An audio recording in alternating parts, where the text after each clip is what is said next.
Members of Parliament who belong to the Population and Development Caucus will, in the next Parliament, present recommendations to the House in relation to the 8 billion global population attainment and Ghana's proposed roadmap towards a befitting development path. Chairman of the Development Committee in Parliament, Rashid Pelpo, made this known in an interaction with the media on the back of an engagement with the United Nations Population Fund. The following report has more. On November 15, 2022, the world marked the population attainment of the 8th billion person. The observation of this feat was symbolically marked with the birth of a child at an identified hospital in each country. Of much concern is what the growing world population means to the quality of life to advise Ghana's development agenda. Whatever we are doing is to make the human population comfortable and life meaningful. And so that is what we need to do, and always ensure that whatever planning activities that we are doing, the population is at the center. And population is not just numbers, it's the quality, what goes into it, the distribution, the health, the education, the manpower, employment, and all that. So in sum, this is what I would say. With the knowledge, stakeholders are of the view there is a need to draw the attention of the government of the day to aid in policy direction. Budgeting, we talk about the need for government to invest in buying contraceptives for the country. We give them the statistics. For instance, the government plan to buy 30%, but as of 2018, they're only able to procure 10% of the contraceptives in the country. So we give them the information. They were surprised to hear that. We will push further for government to invest more. We also suggest that if the District Assembly Common Fund can make available for family planning programs and buying contraceptives.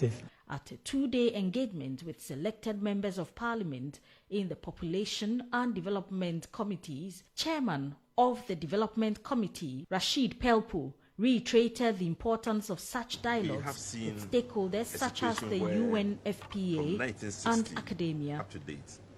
And we realize that there had been a movement of population. We have also seen pressure on housing, pressure on our education, pressure on our toilet facilities, our water utilization, and all that. Thankfully, we have seen that there has been a marked increase in our ability to provide these things to our population, even though there's still a huge gap.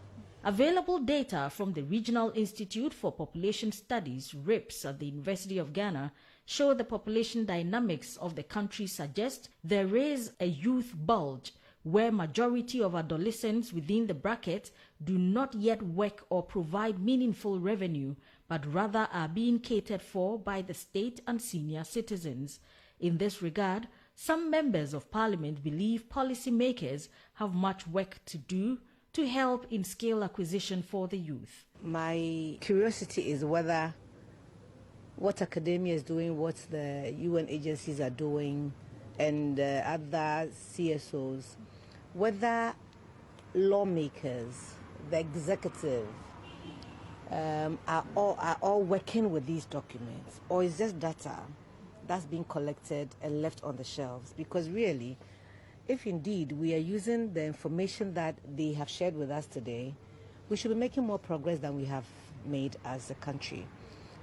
Of research material that we have in the area of population and its management, and how, unfortunately, it doesn't seem to impact significantly and directly on policy that will lead to taking full advantage of the population growth that we have in this country. It's my key, observation and takeaway. Stakeholders intend to build more capacity to drive policy direction and funding towards national development planning to benefit the country's varying demographic dynamics.